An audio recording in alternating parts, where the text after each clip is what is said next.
మిగతా విలేజ్ వాళ్ళు అట్లే కూర్చోండి, 10 నిమిషాలు అట్లే కూర్చోండి, అందరూ అయిపోతారు.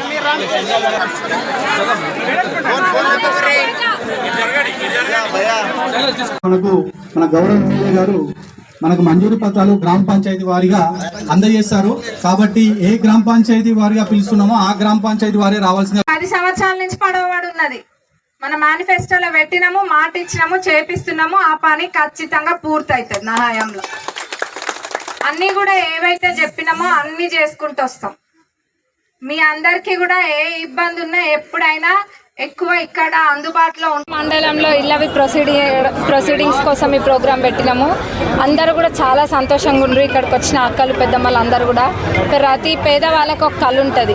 వాళ్ళ సొంత ఇంట్లో వాళ్ళు మంచైనా చెడైనా సొంత ఇంట్లో కావాలని. అట్లాంటి సొంతింటి కళ నెరవేర్చడానికి మన ప్రభుత్వం ముందుంది. ఖచ్చితంగా అర్హులైన ప్రతి పేదవాళ్ళకి ఇల్లు వస్తాయి.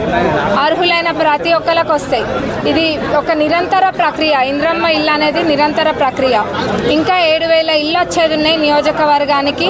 అన్నీ కూడా అర్హులైన వాళ్ళకి పెట్టిస్తాం. ఇప్పుడు కొంతమందికి వచ్చినాయి. మిగతా విడతలలో వాళ్ళకు కూడా ఎవరెవరైతున్నారో అందరూ కూడా కవర్ అవుతారు. లేని వాళ్ళందరూ కూడా చాలా స్పష్టంగా ఎవరే పార్టీ అన్నది కాకుండా అర్హులను చూసి ఇస్తున్నాము. ఇంద్రమ్మ రాజ్యంలో పేదలకి న్యాయం ఖచ్చితంగా జరుగుతుంది. ఇంతకుముందు గతంలో ఉన్నోళ్ళు అల్లుడు వస్తే ఏడుంటాడు, గొర్రెనేడ కట్టాలి, మేకనేం చేయాలన్నారు. మరి గొర్రెవాయే మేకవాయే అన్ని వాయే. మాటలకే అంకితమైనవి అవి. చేతలలో చేసి చూపించే ప్రభుత్వం కాంగ్రెస్ ప్రభుత్వం. చెప్పే చరిత్ర వాళ్ళదైతే చేసి చూపించే చరిత్ర కాంగ్రెస్ ప్రభుత్వంది. ఇది మిగతా వాళ్ళకు కూడా వస్తాయి. అదేవిధంగా ఎక్కడైనా ఎవరైనా ఇబ్బంది పడుతున్నా అందరు కూడా వచ్చి చెప్పచ్చు. యువ వికాస్ స్కీమ్ అయితే మీరు అందరు చూస్తున్నారు. అది ముందు చెప్పింది కాదు. తర్వాత అవసరం ప్రకారంగా చాలామంది యూత్ అయినా లేకపోతే ఎవరైనా ఉత్తగా తిరుగుతున్నారు. వాళ్ళకి ఏమీ కూడా ఆధారం లేదని చెప్పి వాళ్ళందరూ కూడా వాళ్ళ కాళ్ళపైన వాళ్ళు నిలబడడానికి చిన్న చిన్న ఉపాధులు పెట్టుకోనికి ఈ యువ వికాసం స్కీమ్ కూడా తీసుకురావడం జరిగింది. ఇది మొత్తం రాష్ట్రంలో 5 లక్షల మందికి దీని ద్వారా లాభం చేకూరుతుంది. అదేవిధంగా మీరందరూ కూడా చూసినారు మొన్న ఉగాది రోజున సన్న బియ్యం పథకం.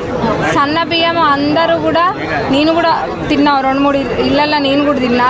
ఎంత మంచి పథకం అంటే ఇది చరిత్రలో నిలిచిపోతుంది. ప్రతి పేదవాళ్ళు కూడా ఇంతకుముందు దొడ్డు బియ్యం తీసుకొని అమ్ముకోవడమో లేకపోతే పిండ్లు పట్టించుకోవడమో చేసేటోళ్ళు. కానీ సన్న బియ్యాన్ని తృప్తిగా వండుకొని తింటున్నారు. ఒక్క గింజ కూడా వృధా పోనీయకుండా. ఏదైనా కానీ పేదవాళ్ళకి ఏది అవసరం అన్నది చేసుకుంటూ ముందుకెళ్తున్నాం.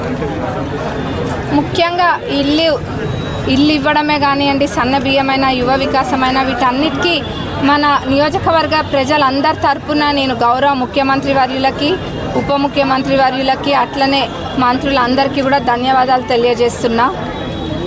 ఇంకా చాలా పథకాలు ఉన్నాయి. గెలిచిన 2 రోజులలోనే ఉచిత బస్సు ప్రయాణం ప్రారంభించినాం. అట్లనే ఆరోగ్యశ్రీ పరిమితిని 5 లక్షల నుంచి 10 లక్షలకు పెంచడం జరిగింది. 200 యూనిట్ల కరెంటు ఫ్రీ, 500కే గ్యాస్ సిలిండర్.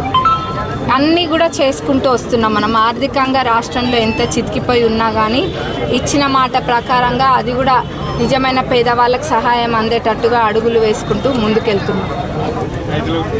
రైతుల